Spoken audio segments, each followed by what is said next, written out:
ಬೇಕು ಬೇಕು ಎಲ್ಲಿವರೆಗೆ ಹೋರಾಟ ಹಣ ಕೊಡಿಸಿ ಜೀವ ಉಳಿಸಿ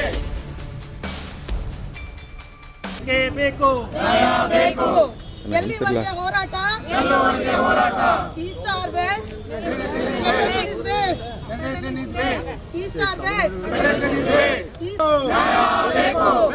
ಬೇಕು ಚಾರ್ಲ್ಸ್ ಬಾಬಾ ಚೋರ್ ಚಾರ್ಲ್ಸ್ ಬಾಬಾ ಚೋರ್ ಈಸ್ಟ್ ಆರ್ ವೆಸ್ಟ್ ಬೇಕೇ ಬೇಕು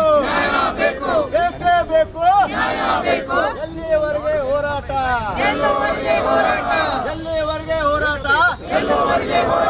ಬೇಕು ಬೇಕೇ ಬೇಕು ಹಣ ಕೊಡಿಸಿ ಜೀವ ಉಳಿಸಿ ನಾವೆಲ್ಲ ಠೇವಣಿದಾರರು ನಮ್ಮಲ್ಲಿ ಹೆಚ್ಚು ಭಾಗ ಇರೋರು 80% 90% ಅನ್ಕೊಳ್ಳಿ, ಎಲ್ಲರೂ ರಿಟೈರ್ಡ್ 80 ವರ್ಷ ಅಥವಾ 70 ವರ್ಷ ಮೇಲ್ಪಟ್ಟವ್ರು ಎಲ್ಲರಿಗೂ ಪೆನ್ಷನ್ ಬರೋದಿಲ್ಲ, ನಿಜ ತಾನೆ.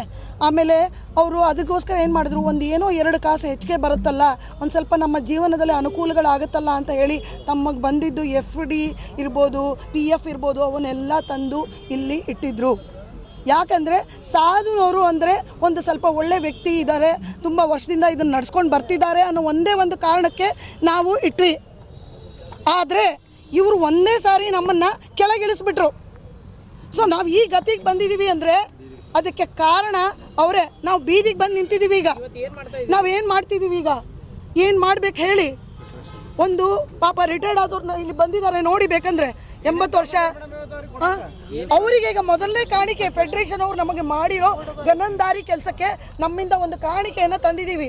ಒಂದು ಹಳೆ ಸೀರೆಯನ್ನು ತಂದಿದ್ದೀವಿ, ಒಂದು ಉಡಿ ತುಂಬಕ್ಕೆ ಹೇಳೋದು, ಆಮೇಲೆ ಒಂದು ಇಡೀ ಕಾಯಿ ಉಡಿಯಲ್ಲಿ ಏನೇನು ಬರಬೇಕೋ ಅದೆಲ್ಲ ಅಲ್ಲದೆ ನಾವು ಬಾಳೆಹಣ್ಣು, ನಮ್ಮ ಸಂಪ್ರದಾಯದಂತೆ ನಾವು ಬಾಳೆಹಣ್ಣು, ಹೂವು ಎಲ್ಲವನ್ನು ನಾವು ಮೊದಲನೇ ಕಾಣಿಕೆಯಾಗಿ ಕೊಡ್ತಾ ಇದ್ದೀವಿ, ಕೊಟ್ಟು ಎಚ್ಚರಿಕೆಯನ್ನು ಕೊಡ್ತಾ ಇದ್ದೀವಿ. ಇನ್ನು ಮುಂದೆ ಸಹ ಇದೇ ರೀತಿ ಕಾಣಿಕೆಗಳು ಸುರಿಮಳೆ ಆಗತ್ತೆ ನಮ್ಮ ಕಡೆಯಿಂದ.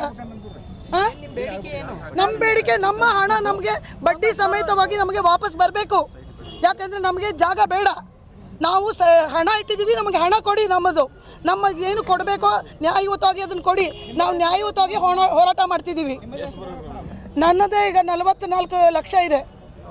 ನಮ್ಮ ತಂದೆ ಆ್ಯಕ್ಚುಲಿ ಹೇಳ್ಬೇಕಂದ್ರೆ ಅವರು ಪಬ್ಲಿಕ್ ಸೆಕ್ಟ್ರಲ್ಲಿ ಕೆಲಸ ಮಾಡ್ತಿದ್ದವರು, ಅವರಿಗೆ ಪೆನ್ಷನ್ ಇಲ್ಲ. ಹೌದು, ನಮಗೆ ಯಾರಿಗೆ ಜಾಸ್ತಿ ಇದೆಯೋ ಅವ್ರಿಗೆ ಪ್ರೆಷರ್ ಹಾಕ್ತಿದ್ದಾರೆ. ನಮ್ಮಲ್ಲಿ ಸ್ಪೆಷಲಾಗಿ ಹೇಳ್ಬೇಕಾದ್ರೆ ಹುಬ್ಬಳ್ಳಿ ಕಡೆಯಿಂದ ಆಯಿತು, ಲಕ್ಷ್ಮೀ ಕಡೆ ಎಲ್ಲರೂ ಹೆಚ್ಚಾಗಿ ಇಟ್ಟಿರೋರು, ಎಲ್ಲ ರಿಟೈರ್ಡ್ ಆದವರು, ಎಲ್ಲ ಒಳ್ಳೆ ರೆಪ್ಯೂಟೆಡ್ ಇದರಿಂದ ಬಂದವರು. ಉದಾಹರಣೆಗೆ ಇವರು ಇದ್ದಾರೆ ನೋಡಿ, ಮೇಜರ್ ಅವರು, ಇವರು ಎಕ್ಸ್ ಮೇಜರ್, ಇವರು ಮಾಜಿ ಸೈನಿಕರು ಇದ್ದೀವಿ, ಪೊಲೀಸ್ ಅವರು ಇದ್ದಾರೆ ಮಾಜಿ. ಹಾಂ, ಇಷ್ಟು ಇದಾಗಿದೆ. ನನ್ನ ಹೆಸರು ಮಂಜುಳಾ ಅಂತ.